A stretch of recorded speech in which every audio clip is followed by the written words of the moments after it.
Assalamualaikum warahmatullahi wabarakatuh. Bismillahirrahmanirrahim. Alhamdulillahi rabbil alamin. Wabihi nasta'in ala umur dunya waddin. Wa sallallahu wa sallam ala sayyidina Muhammadin khatamin nabiyyin wa ala alihi wa sahbihi ajma'in. Wala hawla wala quwwata illa billahil aliyyil azim. Subhanaka la ilma lana illa ma 'allamtana innaka antal alimul hakim. Rabbi shrah li sadri wa yassir li amri wahlul 'uqdatam min lisani yafqahu qawli. Amin. Hadirin muslimin rahimakumullah. Kajian kali ini Al-Fakir akan membahas tentang tema kunci kesuksesan anak adalah berbakti kepada kedua orang tuanya. Kenapa? Karena ridhonya Allah tergantung ridhonya orang tua. Murkanya Allah tergantung murkanya orang tua. Mustahil anak itu akan sukses dunia, lebih-lebih selamat akhirat. Mustahil anak itu akan bahagia hidup di dunia, apalagi nanti di akhirat, kalau tanpa mendapatkan ridho orang tua. Kalau sudah tidak mendapatkan ridho orang tua, maka dia tidak akan mendapatkan ridhonya Allah subhanahu wa ta'ala. Karena itu kunci, Pak. Kalau kita kepingin bahagia dunia, selamat akhirat, kepingin enak urip di dunia, kuncinya satu: cari ridho orang tua. Allah subhanahu wa ta'ala berfirman, wa qadha rabbuka alla ta'budu illa iyyahu wa bil walidaini ihsana. Tuhanmu telah menentukan jangan menyembah kecuali kepada Allah, dan menentukan juga hendaknya anak berbuat baik kepada kedua orang tuanya. Coba kita renungkan bagaimana Allah subhanahu wa ta'ala menyandingkan antara mengesahkan Allah subhanahu wa ta'ala dan berbuat baik kepada kedua orang tua. Ini isyarat daripada Allah ta'ala betapa tinggi derajat kedua orang tua kita di sisi Allah subhanahu wa ta'ala. Sangat tinggi. Karena itu zaman sekarang aneh. Kadang ngalap berkah, keliling ziarah, keliling kemana-mana, cari berkah Habib Fulan, Kiai Fulan, tapi tidak dapat ridhonya orang tua. Percuma. Anda bisa mendapatkan keberkahan yang lebih. Anda mendapatkan ridhonya Allah Ta'ala dengan cara satu aja: berbuat baik kepada kedua orang tua. Kalau sudah orang tua jenengan bunga, seneng kali jenengan, ridho kepada anak, enak uripin jenengan. Anda bakal bahagia dunia, selamat akhirat, berkat ridhonya orang tua. Cari ridhonya orang tua, Pak. Nggih, ojo nggawi gelo, jangan nyakiti hati orang tua.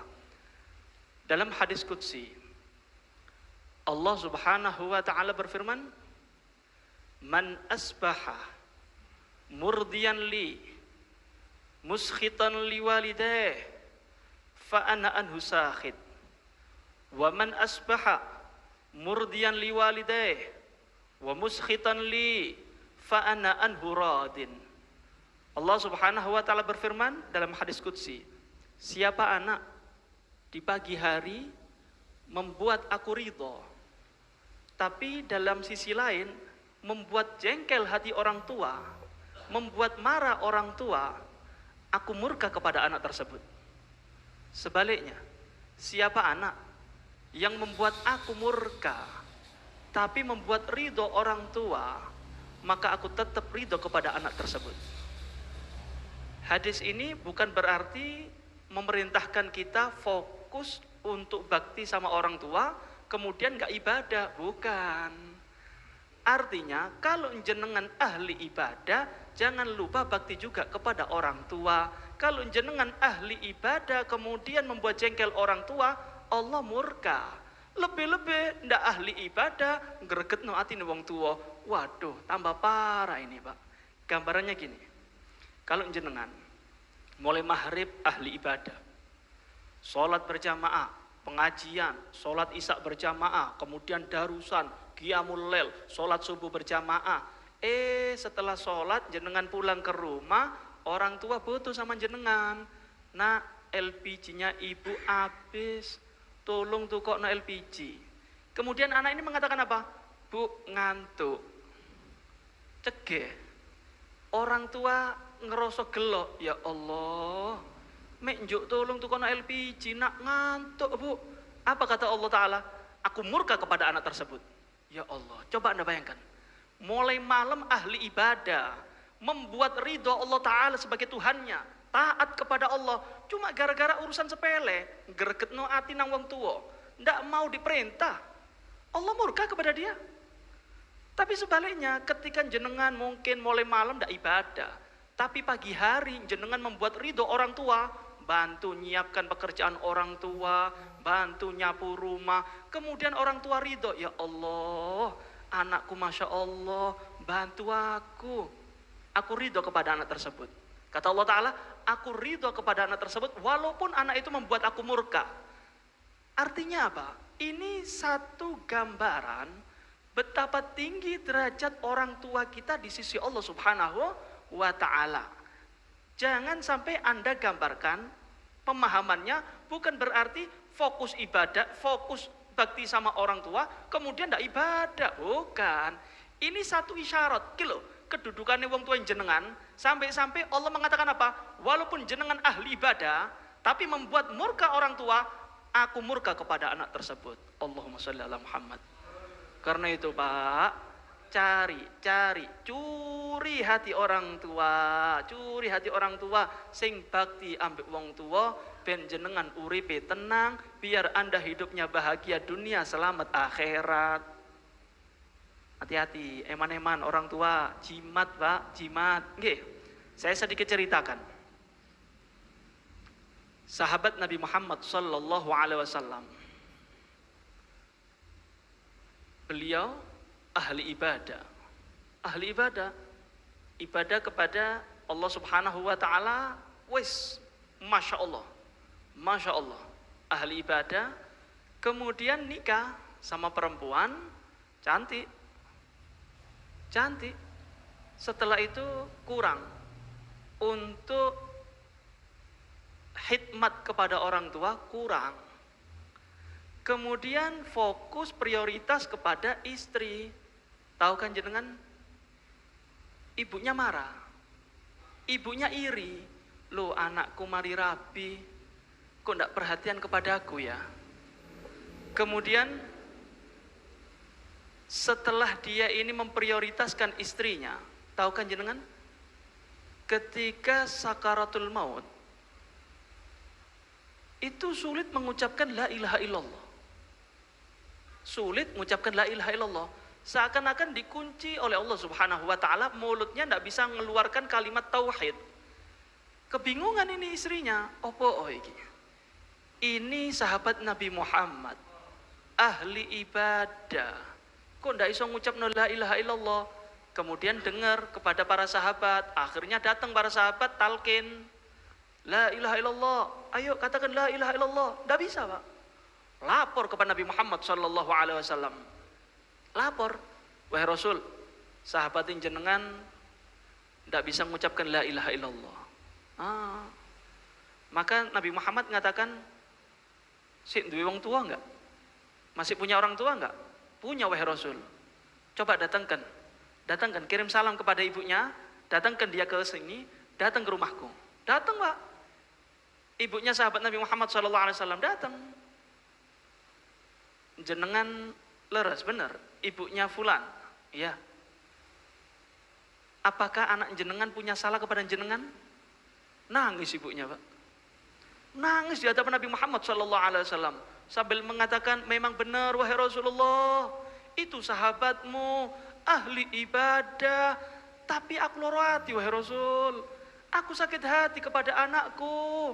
Dia setelah menikah dengan perempuan cantik, ternyata lebih memprioritaskan istrinya, lebih cinta, lebih perhatian kepada istrinya.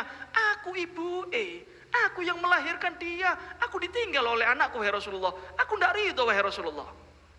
Maka Nabi Muhammad sallallahu alaihi wasallam ingin memancing rahmatnya orang tua kepada anak. Loh Bu, kalau jenengan ndak ridho, ngenten mawon, saya kumpulkan kayu bakar, tak bakar ya anak jenengan.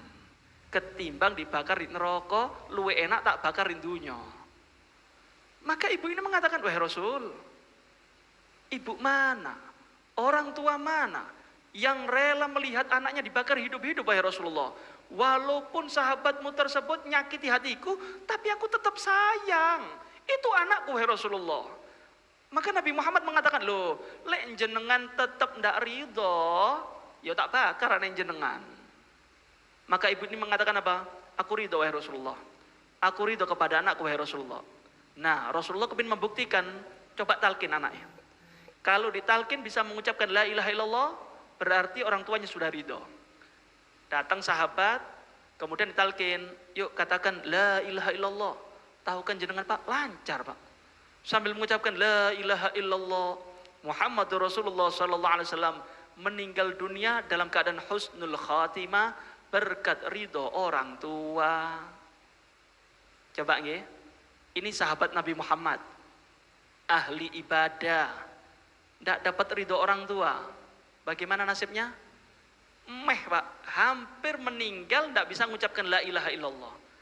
Lalu bagaimana dengan kita? Sahabat Nabi Muhammad bukan. Nggih. Ibadah korat karet. Kemudian Anda telantarkan orang tua. Anda nyakiti hati orang tua.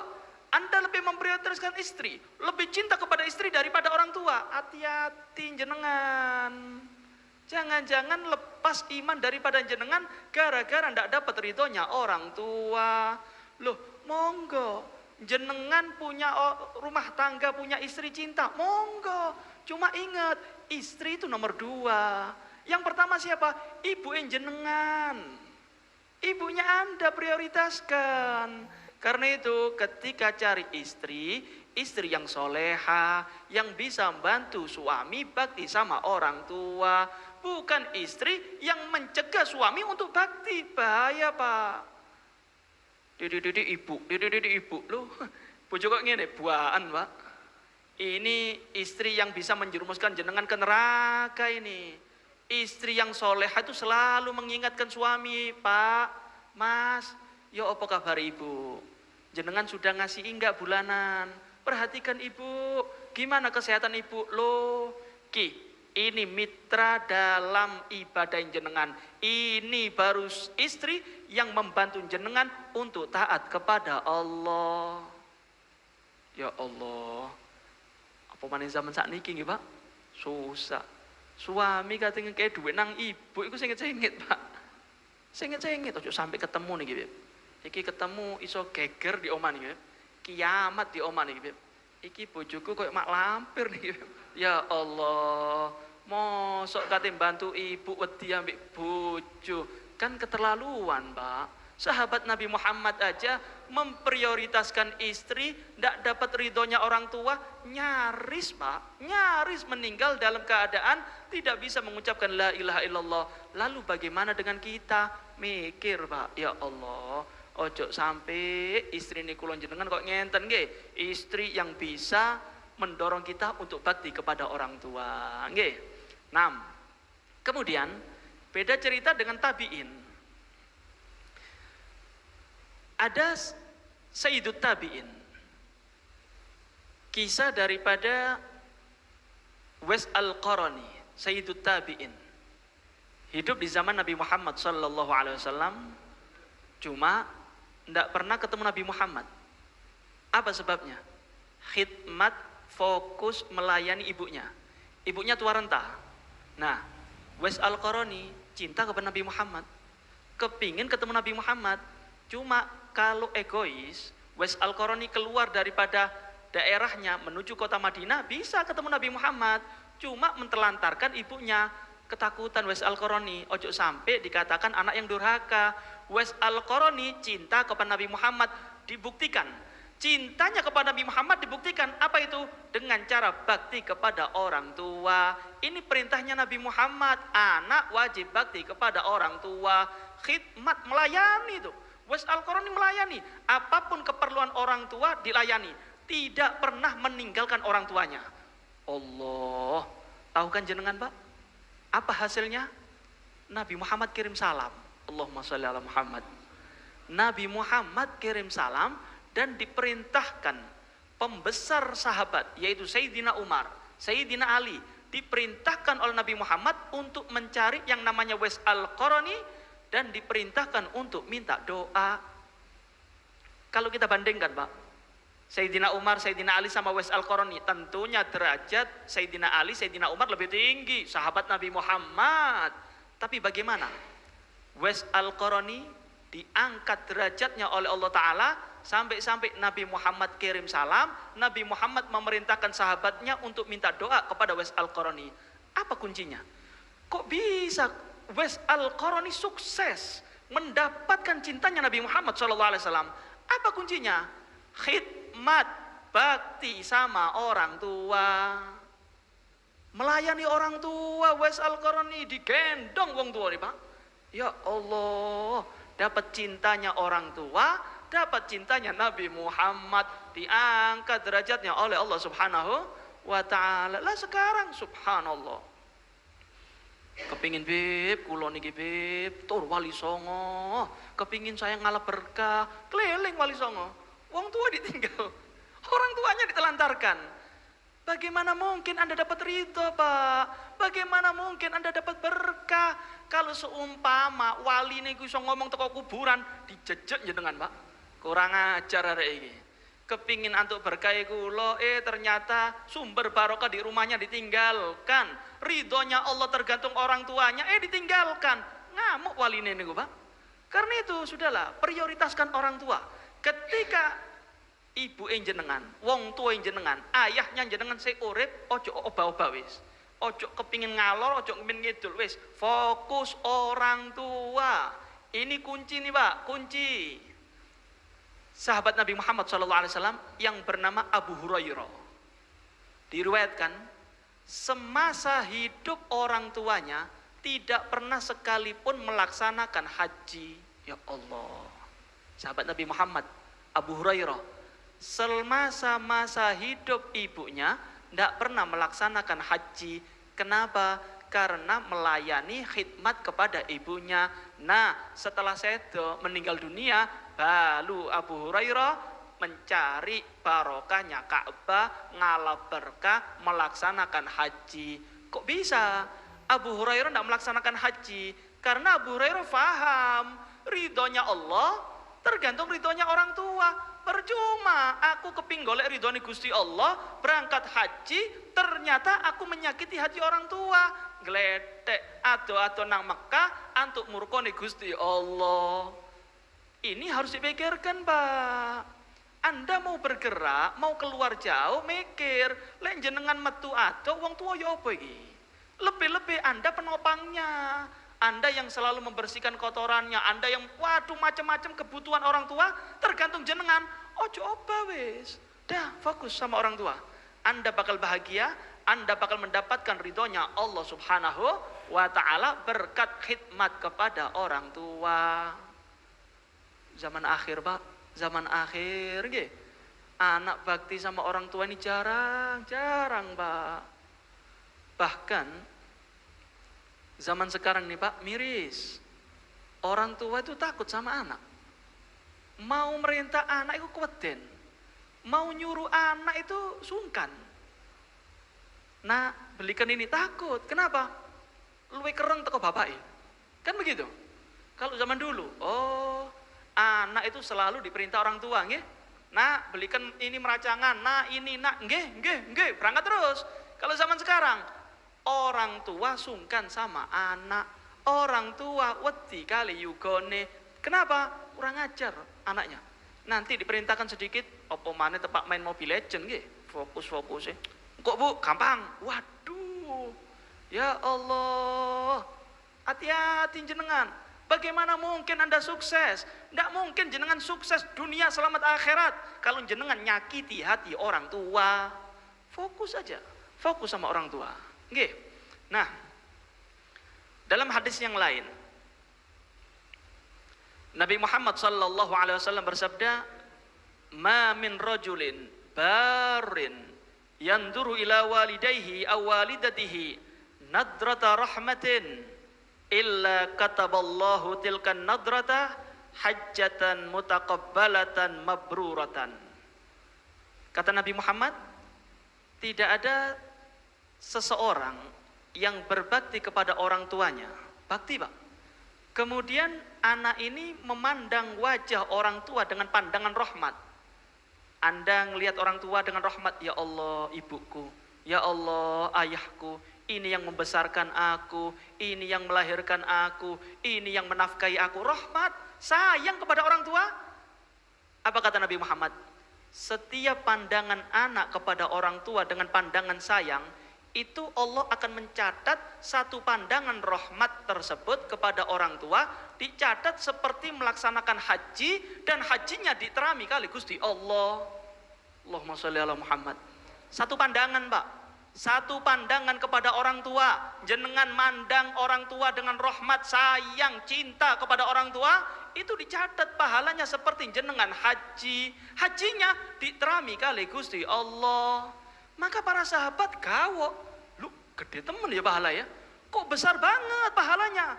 Maka para sahabat tanya kepada Nabi Muhammad, wa inna dhara fil yaumi amarra, wahai Rasul, satu pandangan pahala besar, lalek bendino anak ndelok wong tuane rahmat, kemudian memandang 100 kali sehari, bagaimana wahai Rasulullah? Maka Nabi Muhammad menjelaskan, Allahu azza wa jal akbar min dzalik, wahai para sahabatku, Allah itu maha kuasa, Allah maha besar, Allah maha mampu memberikan pahala begitu besar kepada hambanya. Satu pandangan Pak, satu pandangan kepada orang tua dengan rahmat dicatat seperti jenengan haji, hajinya diterima oleh Allah. Ini sekarang nih, dalam hati kita, saya kepingin beb haji, saya kepingin mencium hajar aswad, kan begitu nggih? Jenengan paham nggak? Anda bisa mendapatkan pahala haji dengan cara diam di rumah aja. Yang penting jenengan bakti sama orang tua, Anda pandang wajah orang tua dengan pandangan rahmat sayang, maka Anda mendapatkan pahala yang sangat besar di sisi Allah Subhanahu wa ta'ala. Belum tentu Pak kita haji diterami kali Gusti Allah, kan begitu. Tapi ketika Anda mandang wajah orang tua, pasti diterima pahala haji kita, diterima oleh Allah Subhanahu wa ta'ala dengan sebab satu pandangan kepada orang tua. Lalek bendino jenengan nyawang ping 100, padha karo haji ping 100 jenengan. Subhanallah. Prioritaskan ibadah yang satu ini Pak. Saya Habib kepingin mandang Ka'bah, saya kepingin mencium hajar aswad. Pak, jenengan tahu nggak? Mandang wajah orang tua itu lebih afdol daripada mandang Ka'bah. Mencium tangan orang tua itu lebih afdol daripada mencium hajar aswad. Ambungan tangan orang tua. Perhatikan orang tua.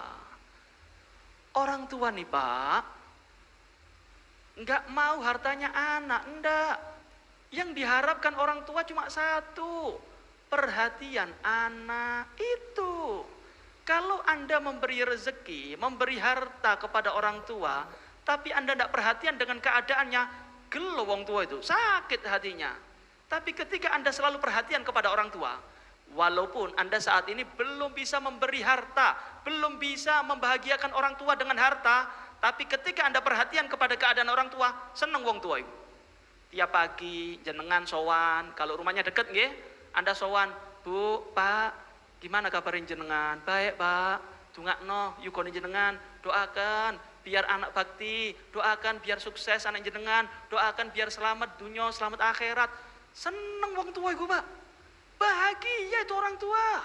Ketika jenengan merantau, jangan lupa kabar kepada orang tua, telepon.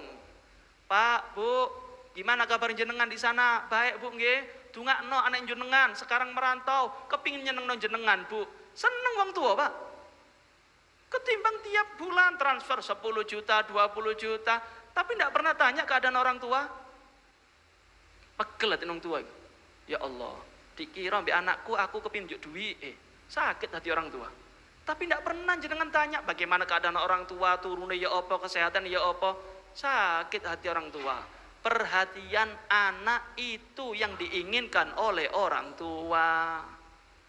Perhatian, Mbak. Nggih. Nah, saya sedikit nukilkan, Mbak. Di dalam kitab Makarimul Akhlak Libni Abi Dunya diceritakan, diriwayatkan di zaman Sayyidina Umar, ketika Sayyidina Umar menjadi khalifah, ada seorang anak yang berbakti kepada orang tuanya. Berbakti, Pak. Lapor kepada Sayyidina Umar. Ingin melaporkan bagaimana akhlak dan baktinya dia kepada orang tuanya. Ya Amirul Mukminin, ummi ajuz kabirah, ana matiyatuha, aj'aluha la dhahri. Wahai Amirul Mukminin, aku ini seorang anak yang hidup dengan ibu yang sudah tua renta. Ibuku wis tua, wahai Amirul Mukminin. Ibuku itu hidup dengan aku satu rumah. Semua kebutuhannya aku yang memenuhi. Untuk makannya, apapun keperluan kehidupan daripada orang tuaku, aku yang memenuhi. Aku bekerja untuk ibuku. Dan ibuku ini, wahai Amirul Mukminin, tidak bisa bergerak sudah. Aku kendaraannya. Mau keluar kemana, aku gendong. Allah, bakti nggih. Keluar kemanapun, ibuku kepin ke sana, tak gendong. Saya gendong. Maka anak ini mengatakan, wahai Amirul Mukminin, setiap orang tuaku buang hajat di tempat tidurnya, aku yang membersihkan daripada kotoran orang tuaku. Apakah aku sudah membalas jasa orang tuaku? Paham ya? Kehidupan orang tua, aku yang menopang. Kotoran orang tua, aku yang membersihkan. Dan aku selalu menggendong orang tuaku kemanapun orang tuaku ingin keluar. Apakah dengan perilakuku seperti ini, aku sudah membalas jasa orang tua? Maka Amirul Mukminin Sayyidina Umar mengatakan, la, tidak bisa. Kamu tidak bisa membalas jasa orang tua. Agak emosi anak. Amirul Mukminin, mosok aku sudah banting tulang payah untuk menghidupi orang tuaku, kemudian jenengan mengatakan dengan enak aku tidak bisa membalas jasa orang tua. Apa sebabnya? Maka Sayyidina Umar menenangkan sambil mengatakan, anak, saya jelaskan. Biar jenengan tahu, nggih. Apa yang kamu lakukan kepada orang tuamu saat ini, itu sudah dilakukan terlebih dahulu oleh orang tuamu kepada kamu sebelum kamu bekerja. Maksudnya, begini. Jenengan tadi ngomong, jenengan gendong orang tua kemana-mana, nggih. Orang tuamu sudah gendong jenengan terlebih dahulu.